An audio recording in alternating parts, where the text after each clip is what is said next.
가장 작업하기 꺼려지는 차들이 들어왔어요. K5 차량이랑 아이오닉 6 차량입니다. 시흥 쪽에서 주행하시다가 흔히 말하는 똥을 밟았어요. 정화조 청소 차량이 사고가 난 것 같습니다. 그래서 넓은 범위에 인분을 흘리게 됐고요. 그 부분들을 밟게 되어서 옆에 있기 어려울 정도로 정말 악취가 납니다. 지금 K5 차량도 5번 정도 세차장을 갔다 오셨다고 해요. 근데 냄새가 제거가 안 된다고 하셔가지고 저희 크리스탈을 찾아주셨는데요. 뭐 저도 이런 작업들을 많이 해보지만 쉽지 않아요. 그냥 물 한 번 쓴다고 제거되는 게 아니기 때문에 이제 이미 똥을 많이 맞은 것 같은데 저한테 냄새가 나는지도 모르겠습니다. 교환을 할 수 없는 부품들은 최대한 다 클리닝 해가지고 이런 피해 입기 전으로 돌리는 작업들을 할 거고요. 이게 작업을 하면 얼굴에 다 튀어요. 다 튀고 막 머리에 들어가고 막 입에 들어가고 난리가 날 텐데 한번 깔끔하게 잘 끝내보도록 하겠습니다. 자, K5 차량은 이제 깔끔하게 마무리가 돼가지고 출고가 됐고요. 이제 다음 작업으로 아이오닉 6 차량입니다.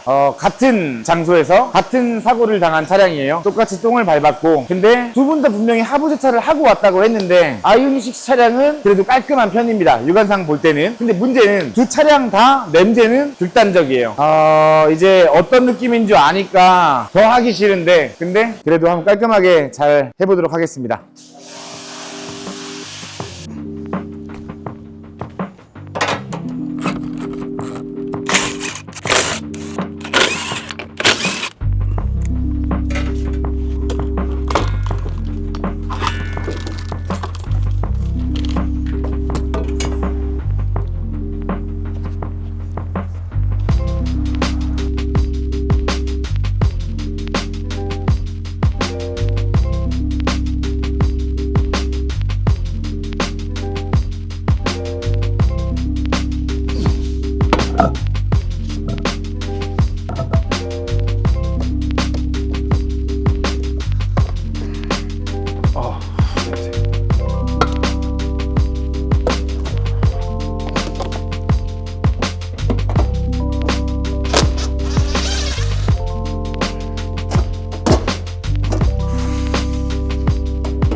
휠하우스를 탈거를 한 부분이에요. 지금 이 안쪽까지 전부 다 튄 모습인데 휠하우스가 장착이 되어 있으면 휠하우스만 닦으면 되지 뭐하러 안쪽까지 닦냐, 이 안쪽에는 뭐 문제가 없을 텐데 라고 생각하시는 분들도 있을 텐데 실제로 이제 이런 피해를 입고 나면 휠하우스만 장착된 상태로 클리닝을 진행했을 때 효과가 정말 반도 안 돼요. 냄새가 계속 날 수밖에 없는데 그 이유는 이런 틈새도 있지만 이 안쪽 그리고 이 안에 형상들이 그냥 간단하게 되어 있지 않아요. 틈새도 굉장히 많고 스며들 수 있는 이런 분들 많기 때문에 이 안에 있는 그 똥덩어리들을 전부 다 제거를 해야지만, 그래야지만 이제 완벽한 클리닝이다 라고 볼 수가 있죠. 주 원인을 완벽하게 제거하는 게 첫 번째, 그 다음에 잔여 냄새까지 제거하는 게 두 번째예요. 주 원인부터 제거해야 되는 부분입니다. 그러려면 휠 하우스를, 이게 휠 가이드라고도 하죠, 이 부분들을 제거를 하고 안쪽까지 명확하게 이제 확인을 해서 클리닝을 하는 게 굉장히 중요해요. 이 안쪽도 마찬가지고 범퍼 안쪽 그리고 휠 가이드 안쪽, 서스펜션도 마찬가지고요.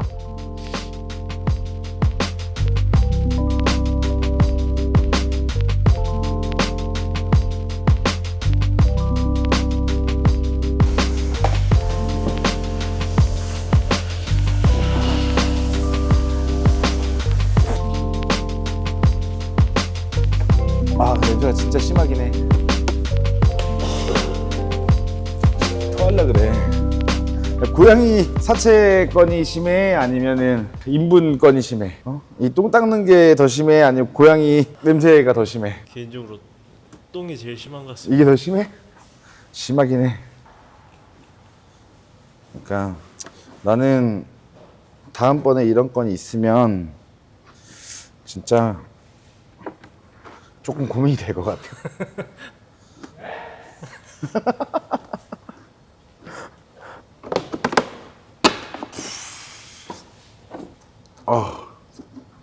숨을 자꾸 참게 돼. 마스크 써야 되겠다 이제.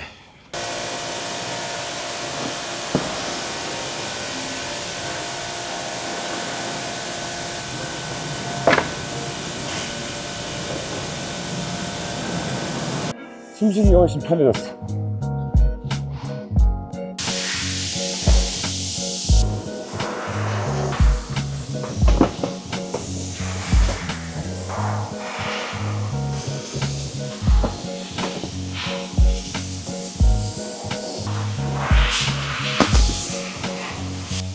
휠하우스 커버 다 뗐어요.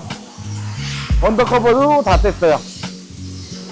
이제 또 본 작업이 남았습니다. 이거 보여? 이거는 다 먼지야, 먼지. 먼지가 많아.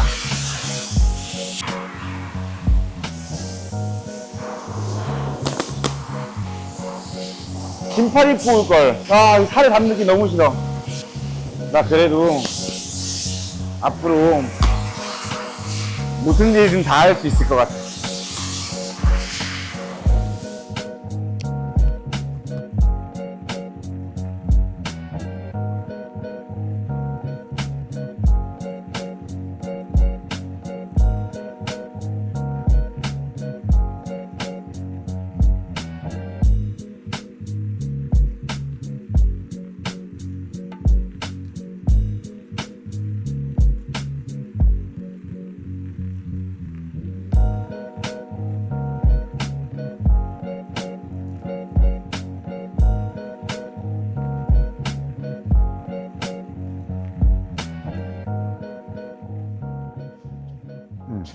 차는 전기차지 않습니까? 그치? 근데 이런 경우에는 하부스 차를 진행을 해야 되는데 음. 전기차도 하부스 차를 해도 상관이 없나요? 아, 그치. 그런 걱정하실 수 있겠다. 아무래도 이미 이런 질문은 정말 많이 받았어. 근데 지금 이 배터리 팩을 보면 이게 이 자체가 지금 커버거든. 이 밑에 추가적인 커버가 있는 타입이 아니야. 근데 이제 이런 기업에서, 현대에서 이런 걸 생각을 안 하고 만들었을 리는 없겠지. 여기 한 번만 가까이 찍어줄래? 이쪽을 가까이서 보면 이렇게 실링이 튀어나온 걸 볼 수가 있어. 여기도 보면은 이렇게 튀어나왔지. 그리고 이 볼트 자리에 규정 토크를 체결하고 이제 마킹을 해놨지, 전부 다. 이 전체가 어떤 실링 처리를 해놓고 규정 토크로 전부 다 체결이 되어 있을 거야. 그러면 이 안에는 내가 일부러 물을 넣고 싶어도 물이 들어갈 수가 없는 구조야. 근데 만약에 이 차가 뭐 20만, 30만, 50만이 돼서 엄청 노후가 되고 토크가 풀리는 일이 혹시나 발생하고 이런 일이 생겼다고 하면 그거는 하부 세차의 문제가 아니고 주행하면서 빗물만 밟아도 전기 차량들 출력이 굉장히 좋잖아. 고속 주행을 할 때 물을 딱 밟으면서 굉장한 압으로 이걸 때릴 때는 고압수보다 더 강할 수도 있어. 정상적인 상황이라고 하면 물이 들어갈 수가 없어. 요것도 한번 봐줄래? 앞뒤로 이런 커넥터가 장착이 돼. 근데 이 커넥터도 일반적인 커넥터가 아니고 방수 커넥터라고 생각하면 쉬워. 이 안에는 두꺼운 실링이 있고 그리고 그 실링이 강하게 압착이 돼서 그렇게 클립으로 핀으로 딱 고정되는 타입이야. 그래서 이것도 마찬가지로 스팀을 세게 쏘든 고압수를 세게 쏘든 아니면 차량이 고속으로 주행하면서 물웅덩이를 밟아서 그 물이 고압으로 때리던 이 커넥터 안으로 물이 유입될 수가 없는 구조야. 이 배터리 팩뿐만 아니라 나머지 이런 뭐 파워 펌프나 아니면 뭐 차고 센서나 뭐 뒤에 모터나 모든 전기 장치가 마찬가지야. 엔진룸과 하부에 있는 커넥터나 이런 전기 장치들은 전부 다 방수가 된다고 보면 돼. 근데 그 방수가 굉장히 약한 이런 생활 방수 수준의 이런 부분이냐? 그렇지 않아. 차량은 시속 200km를 넘게 달릴 수 있는 굉장히 빠른 물건이고 그때 물웅덩이를 밟았을 때 날라올 수 있는 그 압은 우리가 예상하기는 힘들 수도 있어. 근데 그게 이런 부분들을 한두 번이 아니고 10년, 20년을 강타할 텐데 근데 여기에 고압수로 세차하면서 물이 들어간다? 그거는 쉬운 일이 아니야. 제가 다음 영상으로 엔진룸도 내 차로 테스트를 하면서 어떻게 하면 위험하고 어떻게 클리닝을 해야 되는지 그리고 고압수를 쏴도 되는지 안 되는지 그리고 어디를 피해서 해야 되는지, 그리고 피해서 해야 되는 부위들도 고압으로 쐈을 때 어떤 현상이 나오는지를 한번 보여줄게. 그리고 오늘은 이제 우리가 아이오닉 6 이제 똥 클리닝을 하기로 했으니까 이제 그 부분으로 오늘 이제 작업을 보여드리고, 엔진룸 클리닝은 다음 영상으로. 이 뒤에도 한번 볼까? 보면 이런 데도 이렇게 커넥터가 달려 있잖아. 그럼 여기에 물을 쏘면 될까 안 될까? 일반적으로는 물이 닿아도 고장나지 않아. 근데 이쪽은 이제 커버가 장착이 이제 될 수 있는 그런 부위인데, 커버가 아무리 잘 돼 있다 하더라도 물이 유입이 안 될 수는 없어. 근데 커버가 있는 상태에서 물이 튀고 커버가 없는 상태에서 물이 튀는 차이는 분명히 있을 수 있지. 근데 커버가 있다고 해서 여기는 약한 방수를 주고, 커버가 없다고 해서 강한 방수를 주는 게 아니고 같은 이제 방수 등급을 주는 거지. 여기도 물이 들어가기 쉽지 않아. 이 상태로 내가 스팀을 쏘고 고압을 쏜 다음에 커넥터를 뽑아서 그 안에 이제 핀 자리에 물이 들어간지 안 들어간지를 확인한다고 하면 절대 들어가기가 불가능한 수준인 거야. 근데 아까 말했듯이 이게 노후가 됐어. 그건 우리가 알 수 없지. 그리고 이게 10년 뒤에 또 하부 세차를 할 수가 있어. 노후가 됐을지 알 수가 없지. 그래서 최소한 비껴가는 거고, 그리고 지금처럼 이렇게 똥이 묻었을 경우에는 이걸 클리닝하는 게 우선이야. 이 전기차가 하부 클리닝을 해도 되냐 안 되냐의 문제가 아니고, 이 차는 무조건 해야 돼. 방법이 없어. 이 상태로 탈 수가 없기 때문에 무조건 해야 되는 상황이어서 무조건 한다. 근데 이런 리스크들은 알고 해야 된다. 무조건적으로 방수 커넥터기 때문에 다 된다라는 뜻은 아니야. 그래도 만에 하나라는 게 있기 때문에 조심은 해야 되지만,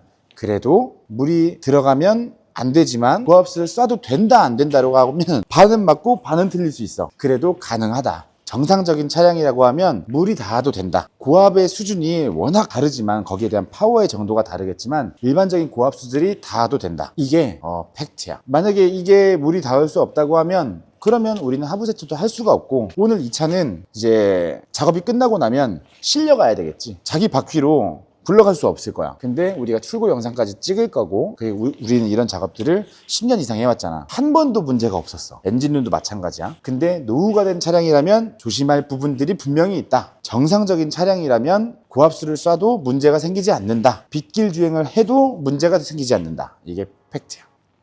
그러면 작업 시작해볼게.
지금 새벽 3시 반? 3시 반이 됐다고 합니다. 장장 뭐 1박 2일이 넘는 시간 동안 클리닝을 이제 수차례 반복을 해서 이제 현재 냄새가 안 나요. 이제 냄새가 안 나고 아이오닉 같은 경우에는 언더커버는 세척을 해가지고 쓸 거고요. 그리고 휠하우스 커버 같은 경우에는 신품으로 교체가 될 겁니다. 이제 드라이잉만 하고 그리고 이제 장착하면 끝날 상태예요. 이런 뭐 멤버나 엔진 하부 모든 부분들이 이제 엔진이라고 하면 안 되는구나. 예, 그리고 여튼 모든 이제 부품들이 다 세척이 다 됐어요. 내일 나와서 조금 더 확인해보고 마무리할 때가 있으면 마무리할 거고요. 이렇게 브레이크 계통이나 이런 부품들 그리고 휠하우스나 뭐 하부, 배터리 팩 안전하게 다 잘 끝났습니다. 그래도 작업하면서 위험할 수 있는 부분들은 나름 조심해 가면서 작업을 하기는 했습니다. 지금 딱 봐도 많이 깔끔해진 상태예요. 정말 이게 지금 뭐 1년 동안 주행을 한 차가 맞나 싶을 정도로 하부는 깔끔하게 만들어 놨고요. 냄새도 현재 나지 않고 내일 이제 내부 세차만 해가지고 출고 준비를 해드리면 될 것 같습니다. 너무 피곤하네요. 샤워해야 될 것 같아요. 머리에 똥물 너무 많이 묻었어요. 또 튄다. 네, 끝났습니다.